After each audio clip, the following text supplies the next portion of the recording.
Welcome to the Mean Street Podcast with Brandon Benefield. Hey, what is going on here? Adam Howell. Okay, I need 33 1/3 pounds of bacon. Alfred Romero. Because I'm going to tell you right now, I'm like a dumpster. And Adrian Moss. Let's do this!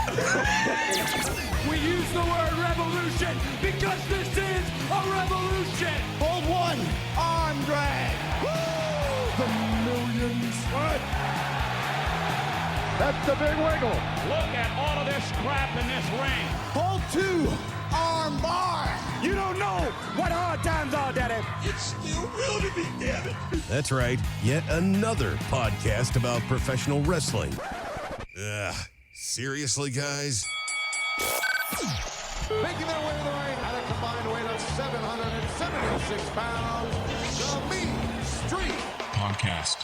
Hold three, the moss-covered, three-handle family Gradunzel. Two, sweet! God almighty, the roof just came off. And that's the bottom line, because Stone Cold said so.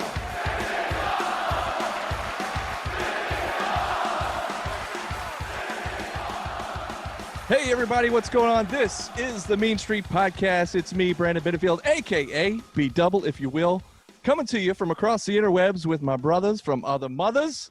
Somewhere out there in the World Wide Web is A-Bomb Too Sweet. Adam Howell, what is up, my man? You know what's up, man. It's A-Bomb Too Sweet, ready to deliver some unbiased journalistic integrity to the masses, to all the meanies out there. I'm here to raise the standard by silencing the falseness. And it's such a good way to do it. The world, they need it. And I'm here to bring it. And joining us, because Alfred Romero isn't here again, we have our new co-host, at least for 1 week, Alan Angels, the one, the only. You're going to get a better call-in from this, but we're just going to pretend like you're a co-host right now. Alan, how are you, pal? Hey, I'm good, man. How are you guys? I'm honored to be the co-host this week. I've never hosted anything in my life, so, this might be really bad. I don't know. Well, welcome aboard. Now, I know you don't realize this because Alfred is normally doing this part, but now you have to introduce Mossman. Oh, You're yeah? on the spot. Yeah, just give it your best. Oh, no. Wait, do you have any nicknames? Oh, I've got a ton of Mossman? The big Mossman from Bibb County is usually what I go by. Just wing it, whatever you feel comfortable, whatever feels good. Johnny on the spot. Let's go. We got the man with the sexiest face that this podcast has You know what? ever You can seen. stop right there. That's spot on. Got it. This What's is going on? Mossman, ladies and gentlemen. What's going on, fellas? I, on the other hand, am here to raise the falseness by lowering the standards. You son of a bitch. What you got, Adam? What's up? You take that back. I'm never taking that back. Well, guys, welcome. You can't triple stamp a double stamp. You can't triple stamp a double stamp. So we've got with us one of the hardest workers in Georgia right now, Alan Angels, who, of course, has debuted on all Elite Wrestling. Last year, according to Cage Match whatever it is, last year, 2019, this man wrestled 53 matches. That's over one match a week. I don't know if that's how it worked, but you did 7 matches in both February and October of last year. Those bumps are probably still with you, aren't they? Oh, yeah, for sure. And, Cage Match doesn't do, every match. I was actually looking at that the other day. I don't think it's, every match because it says I've only had 150-some matches, and I know for a fact that that's not right. But, it was probably somewhere around there. I'm definitely still feeling it for sure. So I feel like, Adam, you need to be checking your sources because you're the big self-proclaimed journalist here. You need to know the facts, and apparently – Yeah, well, that's about as accurate as you're going to get. I mean, Cage Match? They have, the most matches. Everywhere else says I have had, 20 matches. So – Yeah, I might need to check my sources, but Brandon Benefield needs to check his tone. Well, I'm just saying. I want to say, Alan, when we first started to get to know you was back at SHW a couple years ago. We knew you as the guy with the bad attitude. Then we knew you as your boy. And now the world is knowing you as Five from the Dark Order, the Dark Angel of the Dark Order. Yeah. Man, how crazy. What a whirlwind the last few months has been with this pandemic and quarantine. And then all of a sudden you're thrown onto the national spotlight here at AEW. How's that been for you? Yeah, man. I mean, it's crazy. I feel like, I had like less than $100 in my bank account in January, and now I'm on TV every week. It's pretty crazy. You never know. Like, it's like luck is a huge thing in wrestling. Like, it's like way more important than a lot of people think. Obviously, you have to work hard, and then like when an opportunity does present itself, like you have to be prepared and all that good stuff, and like you have to be able to like take that opportunity and run with it. But like getting that opportunity is more luck than anything.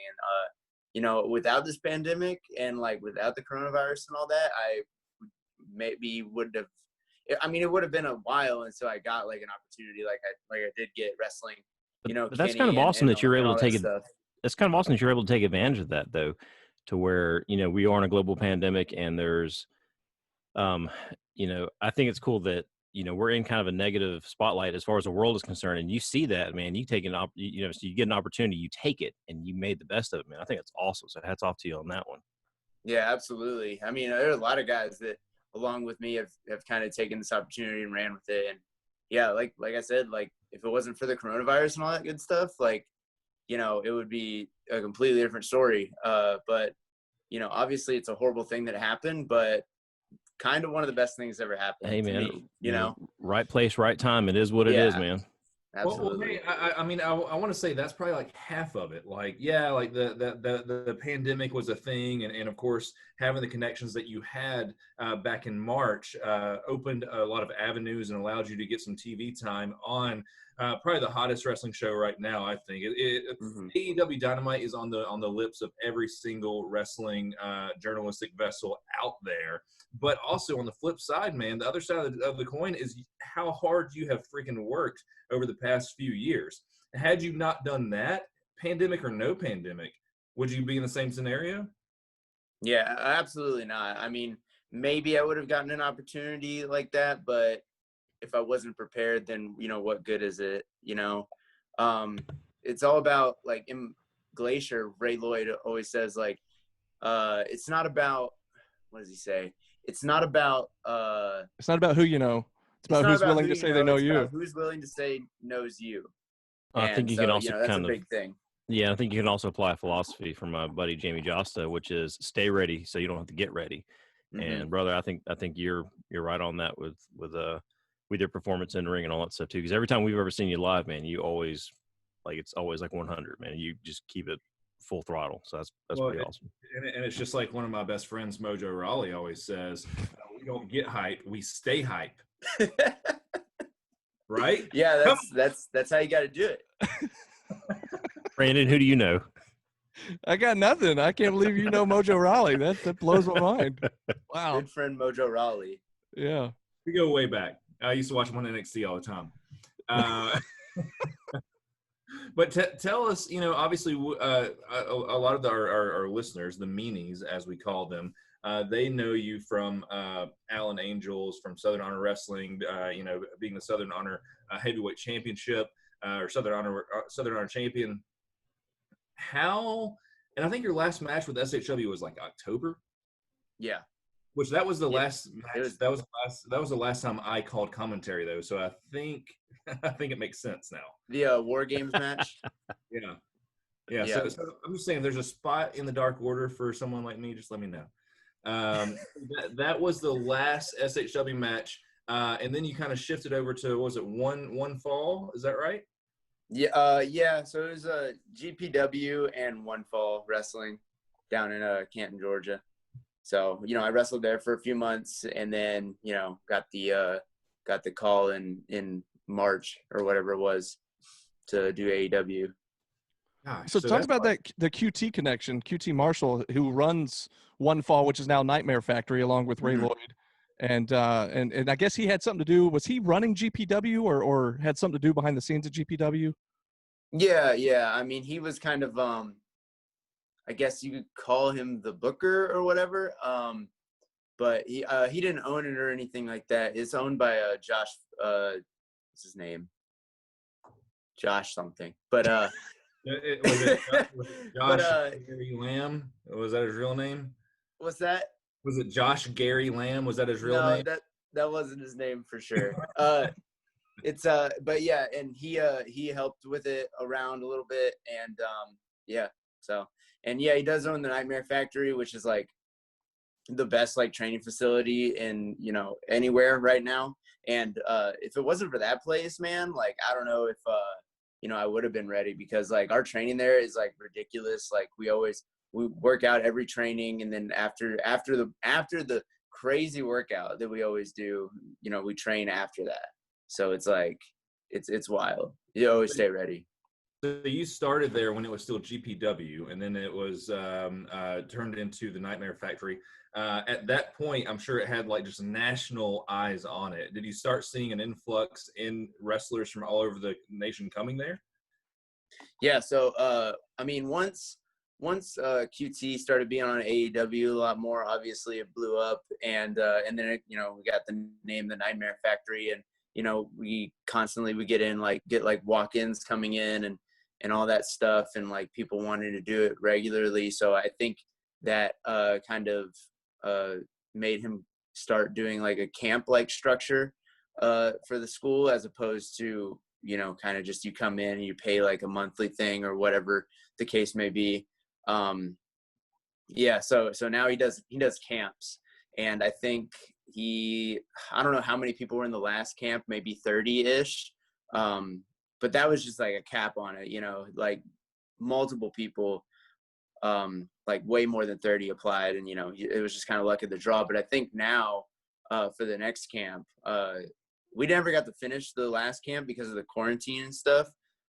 So I think we're going to do the last few weeks of that coming up when we reopen all the way.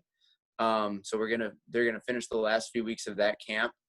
And then they're going to do a new one, which it's a 12-week program, I think. And I'm not sure how much it costs, but, you know, you get 12 weeks out of it, and it's just a bunch of, it's usually newer people, like people that haven't wrestled at all. But I think it's going to be more of a, like a selection kind of thing. Like you put in applications, and, you know, QT or whoever is kind of involved with it is going to look through and see who's the most impressive looking and like has a good background and all that good stuff. You know, people that he sees a lot of potential in, as opposed to just kind of, you know, letting anybody come in and do it, you know?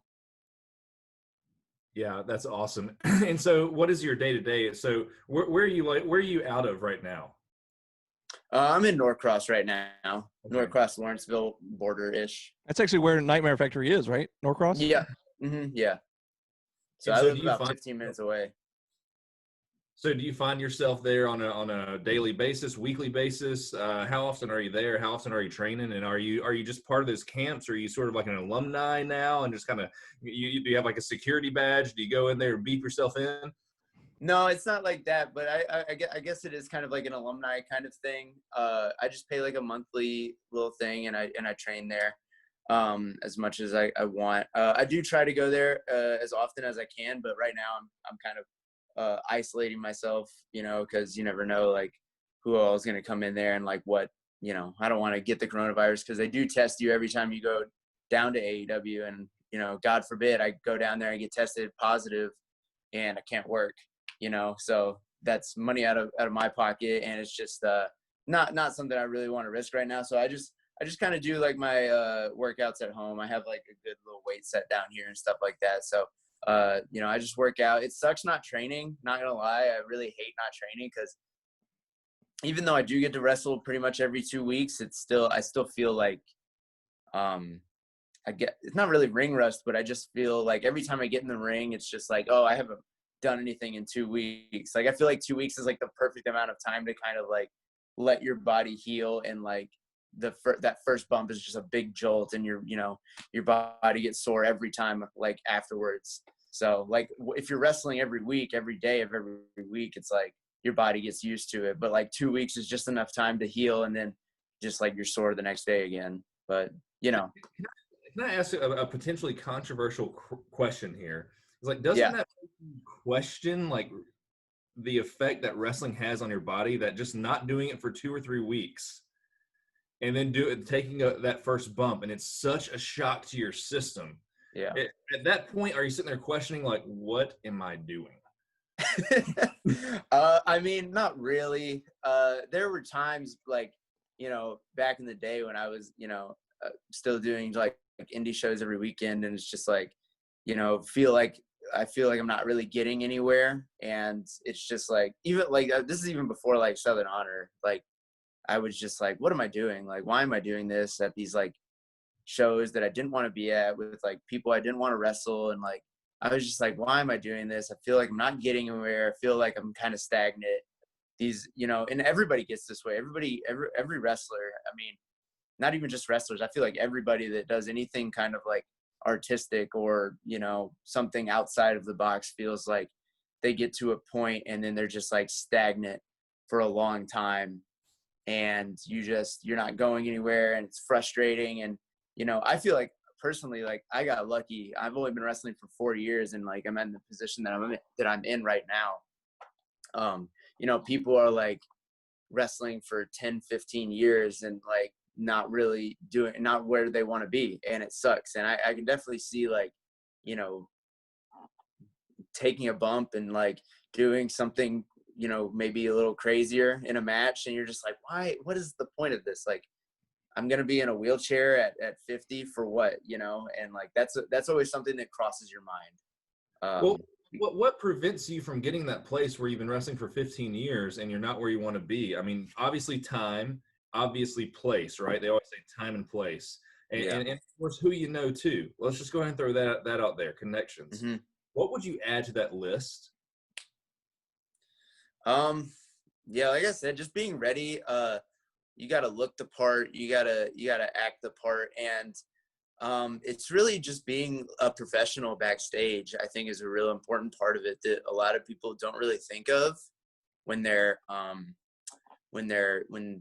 like training to be a wrestler and like working their way up the ranks. Like, you know, there are people backstage that like wrestlers that aren't necessarily the most you know, professional. And like I'm as big of a like I've been that guy, you know, in the locker room that's like kind of a dick, kind of an asshole sometimes. And it's just all about like, you definitely just, when it comes time to like be a professional, you have to be a professional. You know what I'm saying? You can't just go off and, you know, act a certain way towards maybe someone higher up than you or something like that. And like, I don't want to say you got to be a kiss ass in the business, but at the same time, you definitely know who you have to respect and who, you know, who's higher up than you, and like who you have to impress backstage and all that stuff. It's a big thing. Like backstage politics, as much as maybe like we don't want it to be, is a huge thing. So yeah. You know who the king of that is, and I could be wrong because there's probably a lot of stuff that I don't know, but I look at Triple H's career, and Mm-hmm. I bet that he played that backstage role so well, because he was the scapegoat of the curtain call. Like, yeah. You know, like he took all of that punishment. Next thing you know, he's marrying the boss's daughter. So he was doing something right. So I have to tend to agree with you that there's probably something there. Adrian's flexing over there. No, I've got an ant on my fucking elbow. I was like, what the fuck is this? I wanted to go back to what you said a second ago, Alan. You talked about how in such a short amount of time, you've made it to the point where you're on TV every week, and there's people that have been in the business 15 years and haven't made it to that point yet. Because you've gotten there in such a short amount of time, have you felt any sort of heat from any of your peers or anybody looking at you kind of giving you crap like, how did this guy get it? You know, he's only been in the business for this many years. Have you felt any of that or had to deal with any of that backstage? I mean, not directly. I'm sure there are others guys that, you know, think it, don't say it, but I feel like the general perception backstage is like, when I say backstage, I just mean like people in the wrestling world, you know, like that see it on Twitter and stuff like that. I feel like there are people that are upset about it, but I feel like mostly it's like a good, you know, kind of, this guy, you know, he works hard. He, especially like the people that I've worked with, at least I feel like most of the people that I've worked with, you know, feel like it's well deserved, because they do know that I don't want to toot my own horn or anything, but like I am a very hard worker, and I feel like there are a lot of guys that I feel like they say like you get booked against for a match with me. I think a lot of people are kind of like, who's this guy? Like, I don't want to wrestle him, but then they wrestle me and they find out that I am, pretty good, and I don't like, and I am a very hard worker. So, yeah, like I said, I'm sure there are those people, but like even people like AJ Gray, who, he recently mentioned me in a Twitter, like some article or something. And he wasn't like, the point of the article wasn't about me, but he did say something along the lines of like, I got the opportunity and I got, booked. And I don't know if he necessarily like respects me or anything like that, but I think he does see that, I did earn the opportunity, and I did, take it and run with it. And I've never even worked with him. So, maybe, that's a good thing. That's a good sign. Maybe people just think that you're also related to Stu Grayson. Yeah, that's a good point. A lot of people may think that. You, and then there's John Silver. And John Silver. I was going to say all three of you guys have a similar look, but I wanted to say a couple things. One is that for me personally, I don't know about the other guys, but for me personally, one of the things I enjoy about AEW is not only do they have some of the bigger names, some of the old school guys, you got a Jericho, you got Dustin Rhodes, some of the older guys like that, but they are also using this young indie talent. And whether or not that had mostly to do because of the pandemic or whether that was going to be the case anyway, I'm not sure. But I just love that there's that cool mix. You have a show like AEW Dark, and you're getting to see a lot of this indie talent that you've never seen before, never heard of. Now, luckily for us, we get excited and we get really proud to see some folks from Southern Honor, such as yourself, Danny J, Lee Johnson, Sean Dean, and guys like that. And so it's been really cool for us. And, it's kind of makes us proud as like the hometown, the home team fan base to see you guys on a big stage. So I just wanted to put it out there that we know you're a hard worker. And so I was just curious what the rest of the locker room was thinking about it, if they had any beef with you. But I know you've earned it, and we're just excited to see you from week to week, man. Yeah, definitely. Yeah. And it's one of those things too, where, my kids have gone to several Southern Honor shows, and now you're like hitting the spotlight with AEW. We watched your match last night on AEW because my son was like, "Hey man, I want to see it. I want to stand up or stay up late and watch AEW so I can watch Alan Angels on there." I'm like, "Oh hell yeah!" And then my wife was like, "I want to. Who's he fighting?" We're like, Hangman Page. She's like, "Well, I'm gonna stay up and watch Hangman Page." I'm like, "All right, fine, whatever." Yeah. I mean, real quick, back to like, I think that kind of was the point of AEW. Like not only, bringing back the guys that, have kind of lived their whole life in this business, like Jake and, Tony Schiavone and stuff like that. I think kind of a big point to AEW is to find new stars and really make people, as opposed to, whereas maybe those same people go to NXT and, they don't get the spotlight that a lot of people think they deserve. Like a guy like Ricky Starks, man, he's legit like one of my favorites right now. Like I love his work. I think he's awesome. Guys like him, Eddie Kingston coming in and doing his thing last night. That was awesome too. Yeah. So, just bringing up these guys that like maybe haven't gotten that spotlight before, I think it's a big emphasis in AEW, Well, you brought up an interesting point, because we especially Adam is like the number one person on this. He's the one that's just holding that flag of, are wrestling companies creating stars anymore like they used to? Because, you can go back and, just rewind the clock and look at, The Rock, Austin, Bret Hart, Shawn Michaels, things like that. Guys that are still standing, guys are still common names today. Since you're on the front lines of AEW, excluding yourself, can you give us any other name of anybody you can really see as like the next big thing in professional wrestling? Oof. Like somebody that's going to stand out. No, yeah, an AEW, just with AEW. AEW. Somebody that in your opinion is really just is gonna be the guy. So I think Darby Allin has extreme potential to be one of those guys. I love Darby. I think he's legit I've thought he's one of the best in the world for a long time, like before AEW. I used to love his stuff in Evolve. So, he's one of those guys for me. I think Sammy could be, a big thing. Ricky Starks again. Like, I think Ricky's awesome.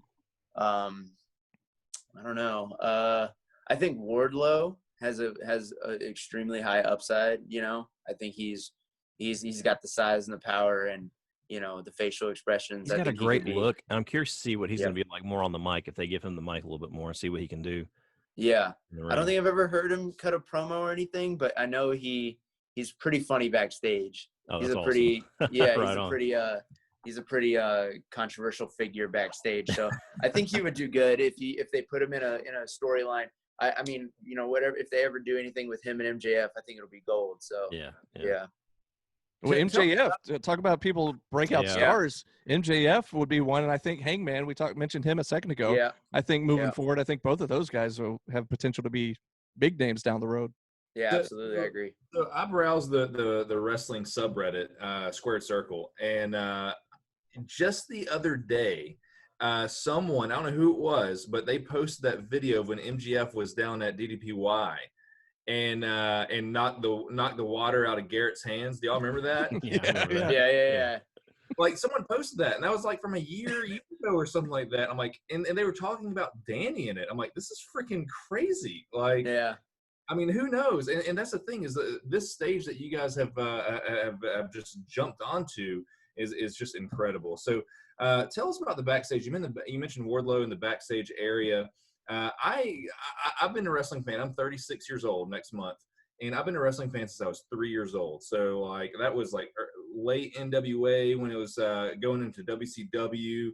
I just imagine the backstage locker room was basically just one line of cocaine, and it was just this whole giant line that's like 100 yards long, and people were just like doing whatever they want to. And I understand it's not like that these days. But or is it? Hey, fame, brother. Who left this burger sugar laying around? All right, cool. So I mean, and of course there was a whole lot of bad stuff that I don't want to get into on this episode unless you want to. That recently came out with the Speaking Out movement. What's the backstage area like on Dynamite or Dark? Yeah. So I've been backstage at NXT and Raw and SmackDown and Ring of Honor, and I got to say the AEW locker room is legit. Like, I think one of the friendliest environments as far as like wrestling locker rooms go. I'm not sure why that's the case. I mean, maybe it's more of like a team feel, like we're kind of all in this like together to kind of like make a product, as opposed to, I feel like at all those places it's more of a competitive atmosphere, which isn't a bad thing. I don't think that's necessarily. I think we need a lot of like competitiveness in this industry nowadays, but definitely AEW I think is one of the more friendlier locker rooms, and there is that competitive feel, but it's definitely a lot more laid back, and everybody talks to each other. Nobody's like just off the wall a dick, like everybody's super nice. So, I don't know. And nobody's like outwardly just like, I'm going to, you're the green boy, so get out of here. Like, nobody's like that, to my knowledge, at least. So, yeah, I mean, it's a really good locker room, really good atmosphere. Were you nervous going in there the first time? I know your first AEW match was against Lance Archer, right? Yeah.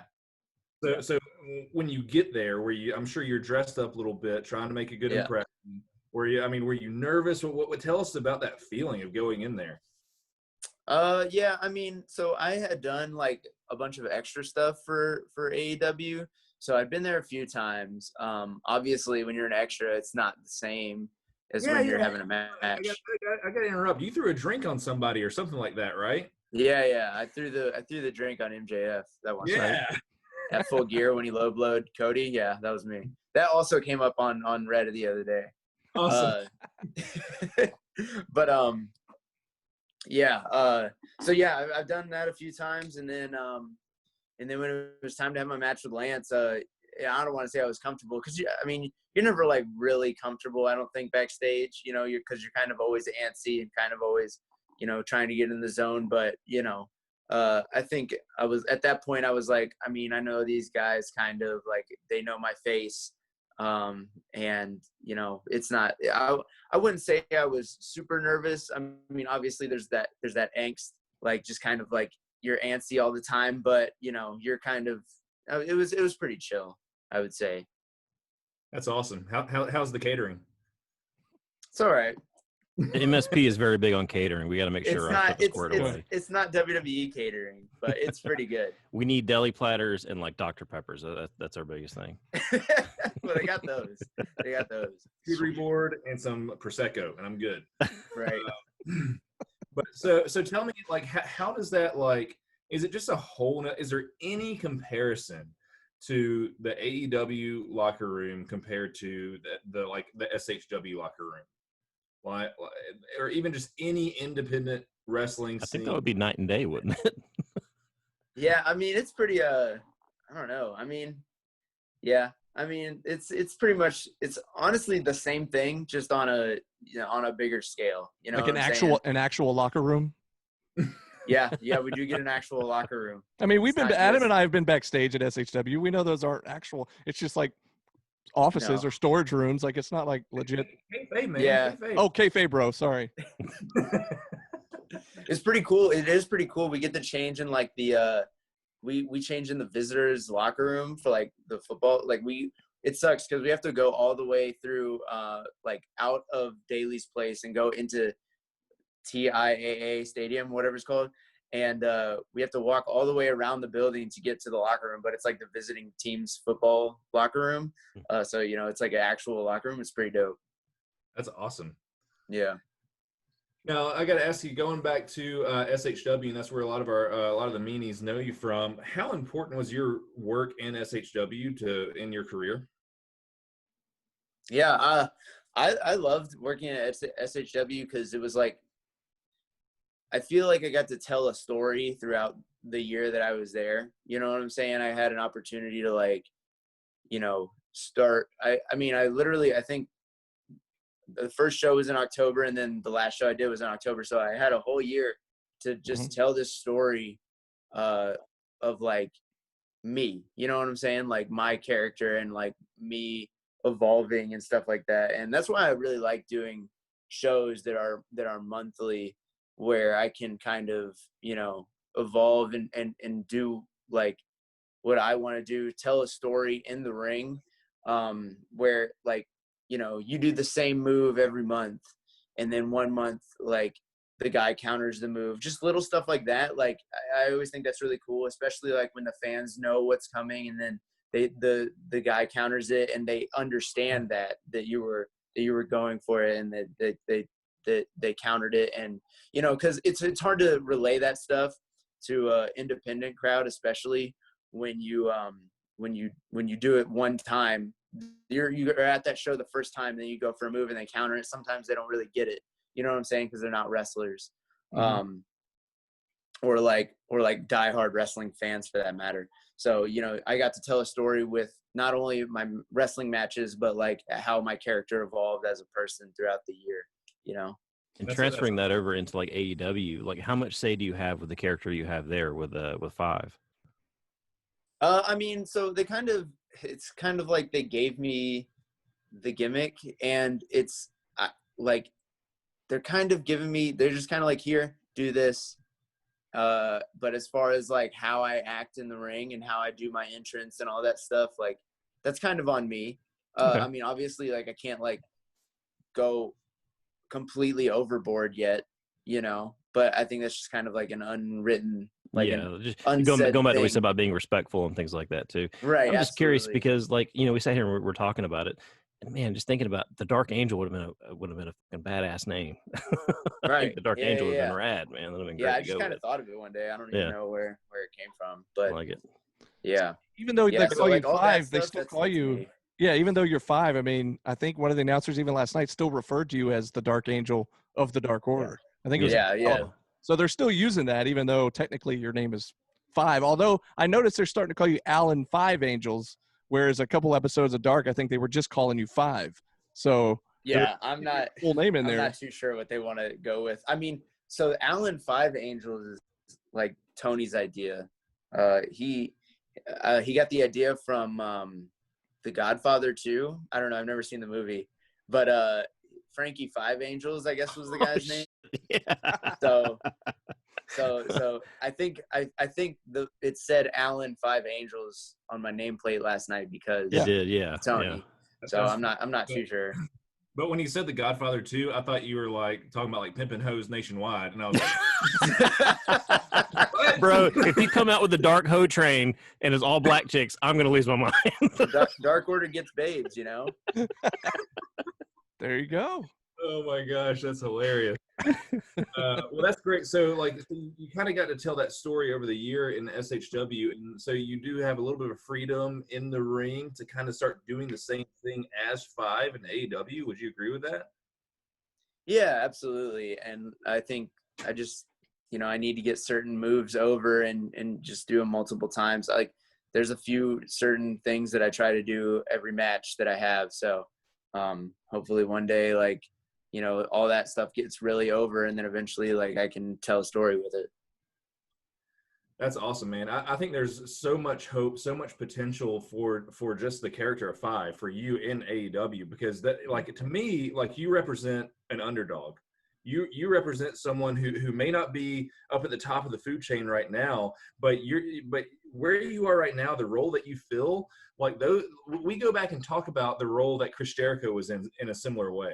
Or 20 years ago or 25 years ago, we think about where Dean Malenko was. Like, you're kind of in that spot right now. Do you think so?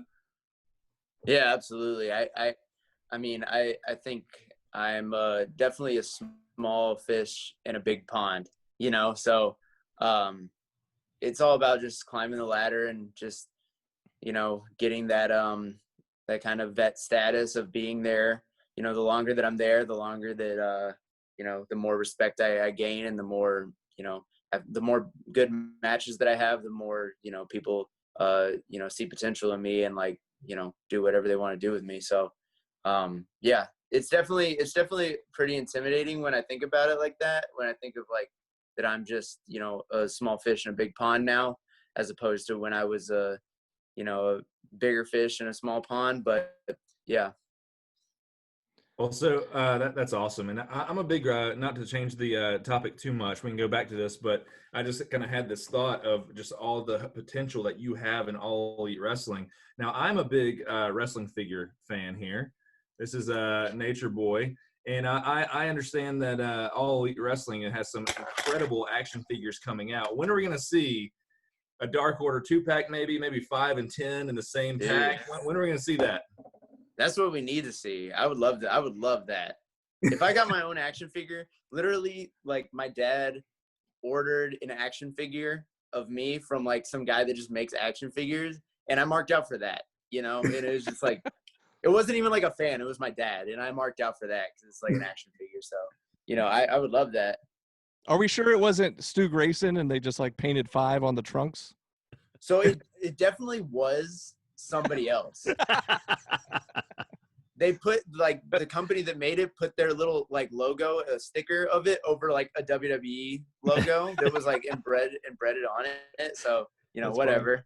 And they just got some action figure that kind of looked like me, and, like, they put a hat on it, but it had hair under the hat. So it's like, that's awesome, though. That's pretty cool. Yeah. So how cool is it?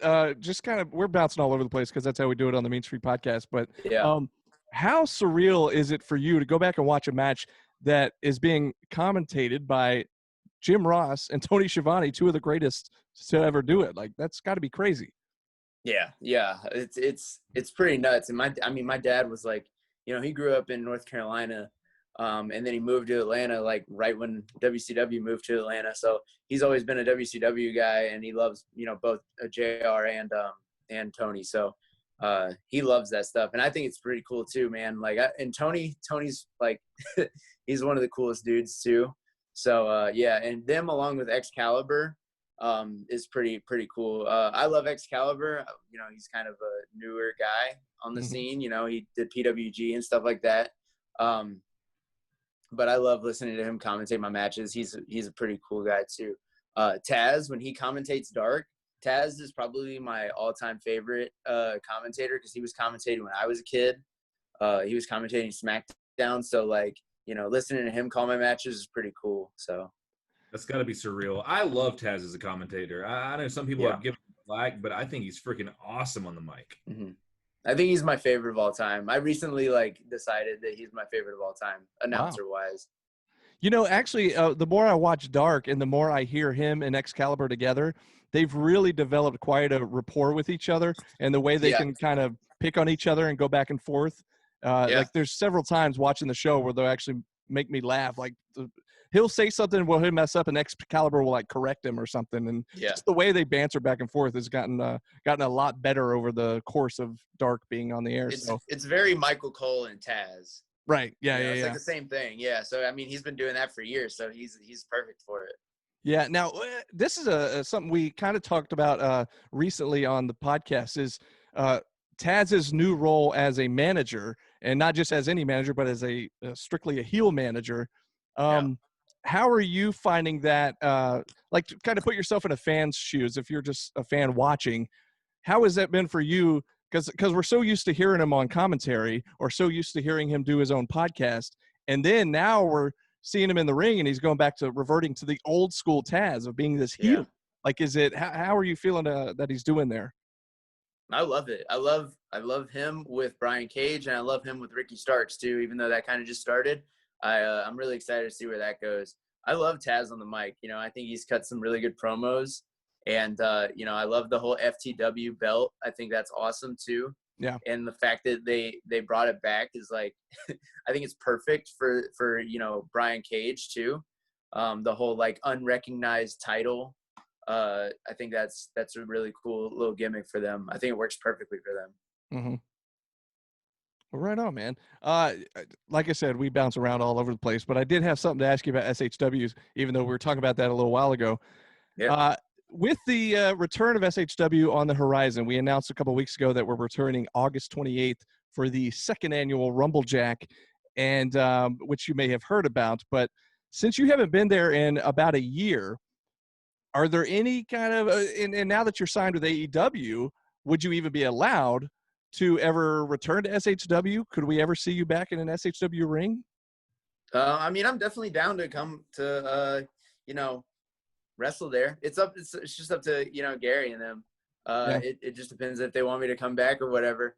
I'm down to do it if they want me to come down. I was thinking of coming down. Now's your opportunity to shoot on Gary Lamb. Did you guys have a good relationship? I'm not going to shoot on Gary Lamb because we did not have the best of relationships. Roger so that. I'm just going to leave it at that. You don't say. Yeah, no, I'm just going to leave it at that. Kayfabe and shoot, we didn't get along too well. But that's just the business. I think it's just how it works sometimes. I'm definitely down. Me and Dylan are cool, so if they want me back, I'll come back. If not, it's all good. I'll probably come to the next show. I was thinking of stopping by, and because Lee Johnson and AC Mack, I really want to see that. If you're in the crowd and the fans see you, they're gonna go crazy thinking that you're like a surprise entrant in the Rumble Jack. No, I'll probably just chill backstage. And you can't even wear a mask because now everybody's used to seeing you in the mask on the Dark Order. So right. I don't know. We'll figure it out. Well, so I do want to see Lee Johnson and AC Mack. Those are my two of my good friends. So that's gonna want to see that. If I can just compliment you on your work with Mac, I will say that whole angle between you and him just throughout that year that you're at SHW made me believe pro wrestling again. And that's the biggest thing for me is I want to believe what I'm watching, and I have not believed wrestling in such a long time until seeing that whole thing play out between you and Mac. Is awesome. Yeah, I think that was definitely one of the best stories, storyline wise, that I've ever been able to tell in a wrestling ring. So yeah, I'm really happy I got to do that with Mac. I know Joe and Huck ended up winning the Georgia Feud of the Year, but I mean, you guys had to have been right there. I mean, it had to have been a neck and neck race, however the voting went, but because that was the other. But aside from Joe and Huck, I mean, you and Mac were definitely one of the best feuds all year last year. So that was awesome. But back to my question a second ago, I guess what I really want to know is now that you're with AEW on more of, I guess, a full-time type basis, are they allowing you to do indies if you choose to do indie shows? Yeah, absolutely. And, I can do pretty much anything that's not like a major like televised promotion. Okay. So not MLW, WWE, Impact or whatever, nothing like that. But like I can do pretty much anything else. I believe. I'd probably talk to them about it before I did it, mostly. But I mean, besides that, like I'm pretty much free to do whatever. As a matter of fact, they kind of encourage that, especially for like the younger guys like me who I'm still. I have 4 years in the business compared to where a lot of the guys, they've been wrestling for however long. So, they kind of encourage me to get as many reps in as I can. You mentioned some of these other big companies.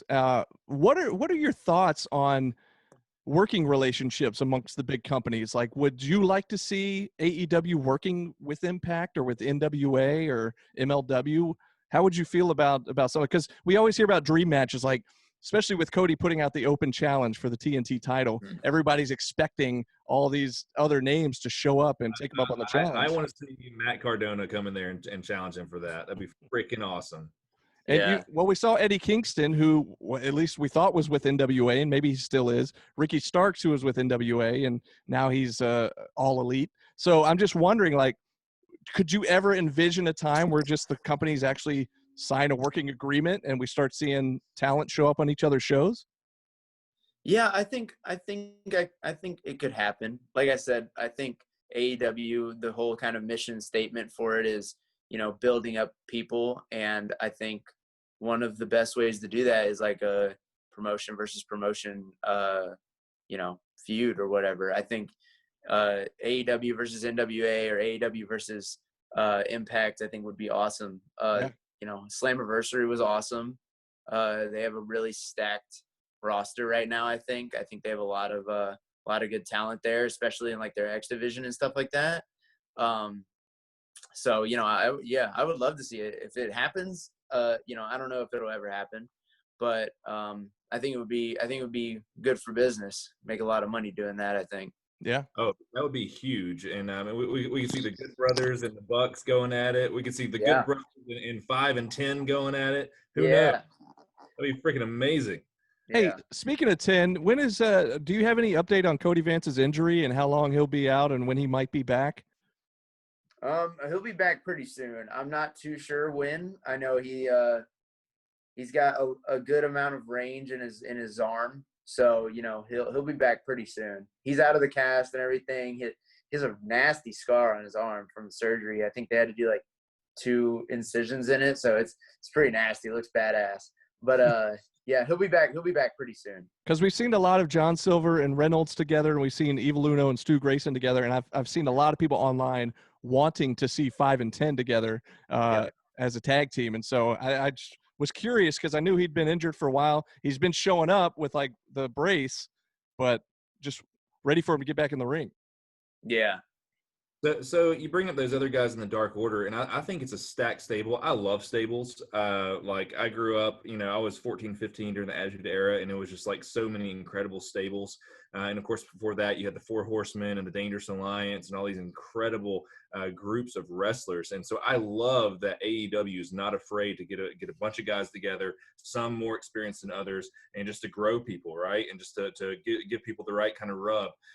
What is the Dark Order, man? Help me understand it as a viewer. Like I see, like at first the serious cult aspect. It's not a cult, Adam. It's not a cult. Speaking of Dark Order, I told Brandon earlier that he needs to start the Dork Order. Dork. I don't get it. But so did you hear me, Dork? Yeah, I don't get the So joke. you're a dork, Brandon. Jeez. Come on, man. Alan. Come on. So what? So like, is it serious? Like, is it kayfabe to where like you guys come out and like as a viewer I should be intimidated and scared, but then I see the guys on BTE cracking jokes. Mm-hmm. What am I supposed to feel when I see the Dark Order come out? You're supposed to be scared, man. We're trying to recruit people. We're trying to better people's lives. It's not a cult. It's just a friendly gathering. We're just trying to make people get friends. Some people feel like outcasts. We're trying to recruit them. That's all it is. Yes, Brandon. No, I'm raising because I agree. I need friends, is what I'm saying. He was in one of the original recruitment videos. Yeah, Alan, I wanted to ask you about this. Now that you're in the Dark Order, you're officially been inducted. You're 5. You're in the ear of Mr. Brody Lee. Now, I went to one of the meetings early on, and this is before we knew that Brody Lee was the Exalted One. And I just wanted to ask you, maybe you could put in a good word for me. I never heard back from them. I was never actually given a mask, and then they never let me know when the next meeting was. And I don't know. Because you're sweeter than sour sauce, man. They ain't gonna let you in. I didn't know if I didn't know if I. You It was didn't uphold to Mr. Brody Lee's standards, man. It was something I said, something I did. No, it's just you just didn't uphold to the standards that he has for the Dark Order. We saw the video, Brandon. We saw them pass a collection plate, and you're like, not today. Yeah. You guys just made me realize something, that this pandemic has put everyone in masks. This has been a Dark Order gimmick from the get-go. Yeah. It's a Dark Order That's all virus. it is. You guys actually knew ahead of time what you were doing. Saw it coming. Yeah. Interesting. Exactly. Oh, it's making a whole lot of sense now. But anyways, if you could just at some point next time you see Mr. Brody Lee, just kind of ask him, put in a good word for me. I would like to attend another. Brandon. Yeah, I would like to attend another meeting. I will say at least I didn't get the party planner treatment, which was Louis. Which do we know what Louis's name was in the AEW universe? He wasn't the party planner, obviously, but you guys beat the hell out of him in that. Oh yeah. No, he's just guy we beat up number 1. Oh, all right, fair enough. Awesome. So, man, any other questions for Alan before we start wrapping this up? Well, I do want to say, Alan, you could speak to this, but you have a pro wrestling tees store. I do. Boom. There's one. You got a few designs up there, don't you?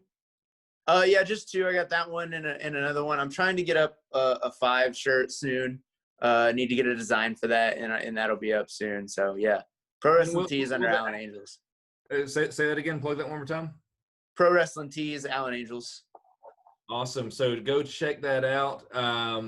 And also check out prowrestlingtees.com/MeanStreetPod and get an unbiased journalistic integrity T-shirt. You can get that's at the World Wide Web, correct? Yeah, it is. World Wide Web. Mean Street. No, whatever it is. You got it. So as a wrestling merch collector, will the Alan Angels merch, will that be rare one day and 5 is going to take off, or is it the other way around? What are we going to see? What should I buy? Who knows? I don't know. It just depends on how long I'm in the Dark Order. Could be in it forever. I think it's just 5 forever. I think it at 5 forever. I think that is, man. Well, I'm so excited to have 5 forever. That could be a catchphrase, actually. 5 forever. That should be on the T-shirt. That's not bad. There you go. Yeah, that could be the next T-shirt. Well, Alan, before we let you go, do you plug your socials? Where can the fans follow you? And is there anything you want to say specifically to the fans, since we have millions and millions of listeners every week? Yeah. So I don't know. First of all, I don't know why you laughed at that. Why? Because that's why you're not going to get let into the Dark Order, because you're a lying piece of shit. Come on, man. Anyway, sorry. My Twitter is Alan_Angels_. No, it's not. That's my old one. My Twitter is Alan_V_Angels. And I think my Instagram is the same thing now.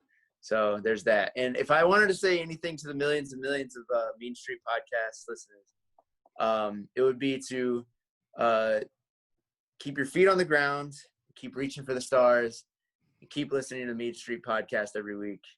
It's the best podcast around, the best podcast in town. Yeah, there you go. That's awesome. Can we bring you on every week to close out the show like that for us? We need that every time we get on. Because when Alfred's here, that does not happen. It's we get Alfred are snoring sounds, and he's awake for most of it. So. All right. Well, Alan, man, thank you so much, guys. Anything else before we wrap things up? I just want to say the same thing to you, man. Just keep on grabbing that brass ring, man, and I want to see you freaking make it and just be the next big thing. I think you're well on your way. Even 4 years in, man, you're just not only making fans in Georgia, but now you're on a national television audience, man. You made me believe in seeing you once a month in Canton, Georgia for a year. You made me believe in pro wrestling again, and I know that a lot of other people are going to start doing that too because of the work that you put in. So thank you, and just keep at it, man. Yeah, same Awesome. thing, brother. Just man, be careful, watch yourself, and dude, anytime an opportunity comes around, man, jump on it. Don't let something pass you by, brother. Absolutely. Thank you, guys. You got it, buddy. Hey, that's going to do it for this week's podcast. Until next time, Adam, ring the bell. He's stepping out. Ask him! Ask him what? Hey, I got you.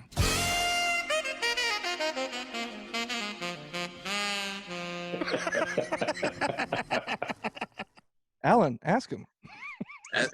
Oh, no. Is this my line? I don't know. We're just, yeah. At this point, it's all B-roll, so we're good. Yeah. Got it.